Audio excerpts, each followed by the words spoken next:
جناب مولانا عبدالوحید آزاد صاحب۔ الحمدللہ والصلاة والسلام علی رسول اللہ، اما بعد فاعوذ باللہ من الشیطان الرجیم، بسم اللہ الرحمن الرحیم۔ وَإِذَا أَخَذَ اللَّهُ مِيثَاقَ النَّبِيِّينَ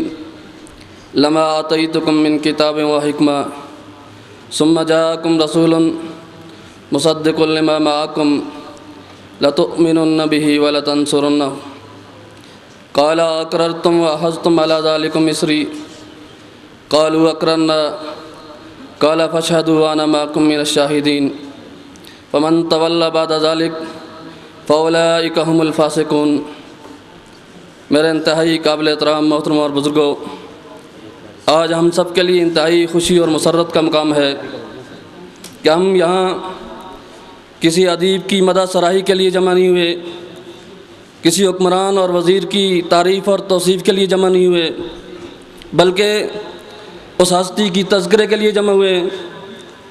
کہ جس کا ذکر صرف دنیا میں نہیں ہوتا، کسی ایک شہر اور ملک میں نہیں ہوتا، بلکہ عرش عالی کے رب نے فرمایا تھا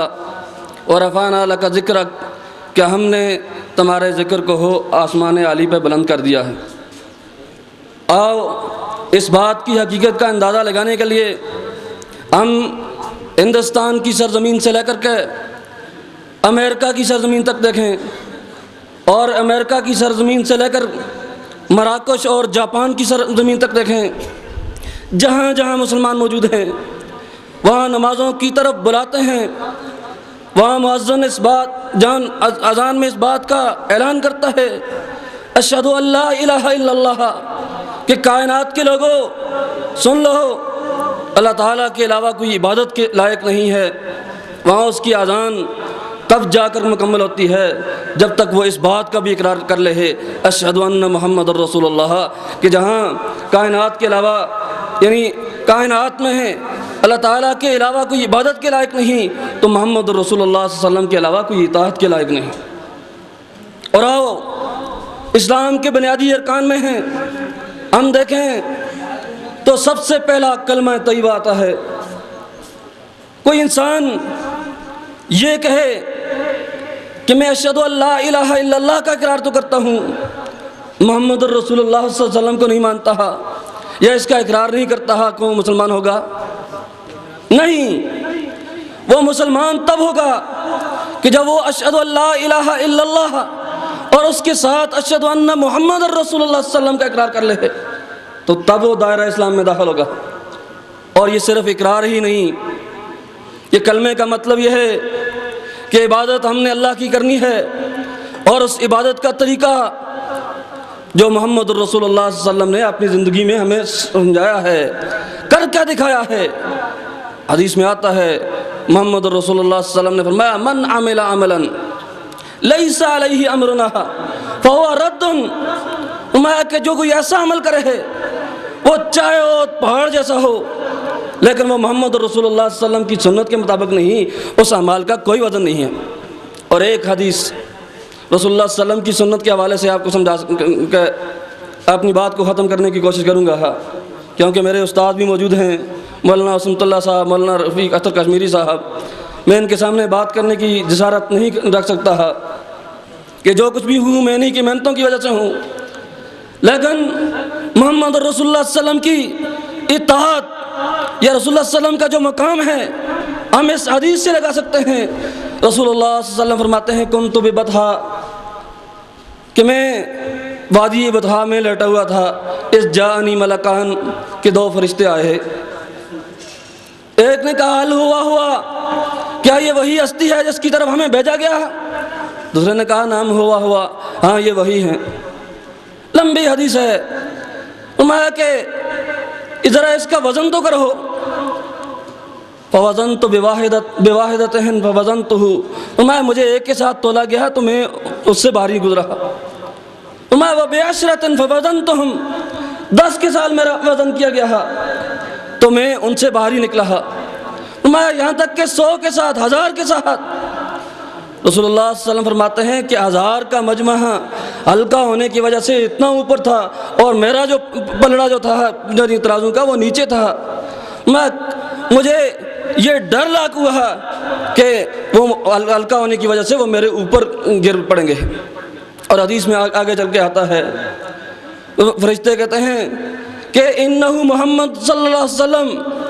انہ محمد الرسول اللہ صلی اللہ علیہ وسلم، کہ یہ محمد الرسول اللہ صلی اللہ علیہ وسلم ہیں۔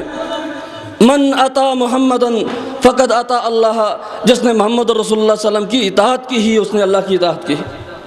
ومن عصى محمدن، جس نے رسول اللہ صلی اللہ علیہ وسلم کی نافرمانی کی ہی فقد عصى اللہ، فرمایا گویا اس نے اللہ کی نافرمانی کی ہی۔ محمد فرق بین الناس، لوگوں کے درمیان حد امتیاز ہے، اگر کوئی چیز ہستی ہے تو محمد رسول اللہ صلی اللہ علیہ وسلم۔ اسی لیے ہے مقررین میرے محترم بھائی قاری مقبول صاحب جو اس سے پہلے بیان کر کے گئے ہیں کہ رسول اللہ صلی اللہ علیہ وسلم کے حوالے سے ہے کہ اطیعوا اللہ و اطیعوا الرسول، قرآن کی وہ آیت ولا تبطلوا اعمالکم، اللہ اور اس کے رسول کی اطاعت کرو، یعنی اپنی اعمال کو ضائع نہ کرو۔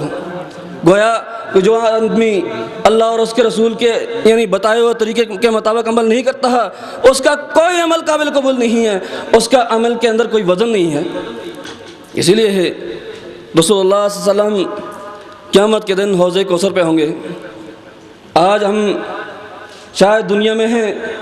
جتنی مخالفت کرتے ہیں، ہم اپنے آپ کو حب رسول کا دعویٰ تو کرتے ہیں، لیکن محبت کا تقاضا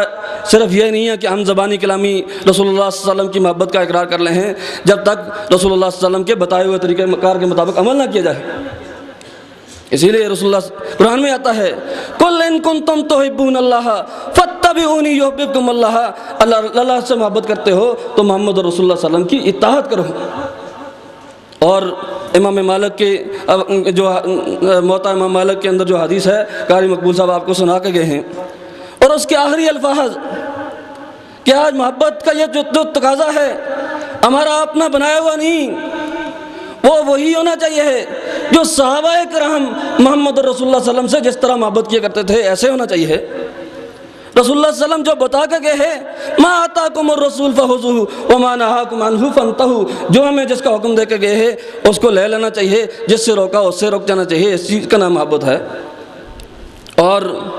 اس حدیث کے آخری الفاظ ہیں فرمایا ولا یصلح آخر هذه الامہ الا بما صلح به اولہ، میں اس امت کا آخری آدمی ہی اس وقت تک صالح اور نیک نہیں ہو سکتا ہے جب تک وہ انہی طریقہ کار کے مطابق عمل نہ کرے جس پر یعنی اس امت کا پہلے آدمی تھے، حضرت ابو بکر صدیق جیسے لوگ تھے۔